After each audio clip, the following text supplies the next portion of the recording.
ห้องการสาธารณสุขเมืองคำแขวงเสียงขวงได้จัดกองประชุมสรุปผลงานการจัดตั้งปฏิบัติเวียกงานสาธารณสุขประจำปี 2025 ห้องการสาธารณสุขเมืองคำแขวงเสียงขวงได้จัดกองประชุมสรุปผลงานการจัดตั้งปฏิบัติเวียกงานสาธารณสุขประจำปี 2025 ขึ้นที่ห้องการของตนภายใต้การเป็นประธานของดร.ท้องใบศรีหาราชหัวหน้าห้องการสาธารณสุขเมืองเข้าร่วมโดยท่านวรรณาเฮืองแก่นทานประธานคณะกรรมการปกครองเมือง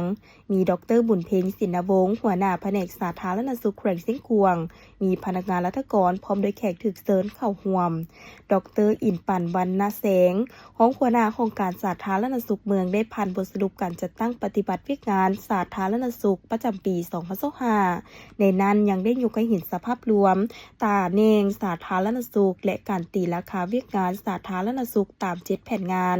เป็นต้นแมนในการให้วัคซีนกันพยาธิวัณโรคได้ 84.8 ส่วนห้อยอักเสบตับบีชนิดเดียวได้ 84.4 ส่วนห้อยเป็นรอยครั้งที่ 3 ได้ 66.5 ส่วนห้อยหมากแดงน้อยและพยาธิหมากแดงใหญ่ครั้งที่ 1 ได้ 45.1 ส่วนห้อยพยาธิคอตีบพยาธิไอไก่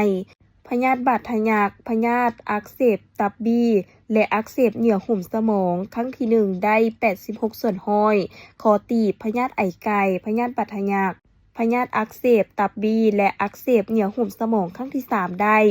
65.7 ส่วนห้อยแม่หญิงถือพาได้รับธาตุเหล็กอาซิดโฟลิกแคลเซียม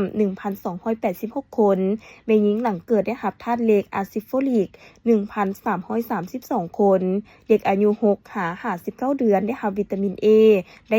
52.2 ส่วนห้อยเด็กลุม5 ปีได้รับยาขาดแม่ท้อง 52.74 ส่วนห้อยสุขภาพเจริญพันธุ์แม่และเด็กฝากและกวดทองด้วยขึ้นเสียงของแม่หญิงถือพาครั้งที่ 1 ได้ห้อยส่วนห้อยฝากและกวดทองด้วยต้นเสียงของแม่หญิงถือพาครั้งที่ 4 ได้ 66 ส่วนห้อยและจะตั้งปฏิบัติ 11 ตรวจซี่วัดเซนอัตราเด็กลุม5 ปีมีน้ำหนักต่ำกว่ามาตรฐานได้ 16.91 ส่วนห้อยอัตราเด็กลุม5 ปีที่มีลงสูงต่ำกว่ามาตรฐานได้ 23.14 ส่วนห้อยอัตราการตายของเด็กลุม1 ปีส่วน 1,000 เด็กเกิดมีชีวิตได้ 18 ส่วน 1,000 อัตราการตายของเด็กลุม5 ปีส่วน 1,000 เด็กเกิดมีชีวิตได้ 26.7 ส่วน 1,000อัตราการตายของแม่ส่วน 100,000 เด็กเกิดมีชีวิตได้157 ส่วน 100,000 อัตราการเกิดลูกมีแพทย์สวยได้ห้อยส่วนห้อยอัตราการซักยากันพยาธิในเด็กลุม1 ปีได้ 65.7 ส่วนห้อยอัตราการสมไส้น้ำสะอาดในครัวเรือนได้ 95 ส่วนห้อยอัตราการสมไส้วิตไทยได้ 96.5 ส่วนห้อย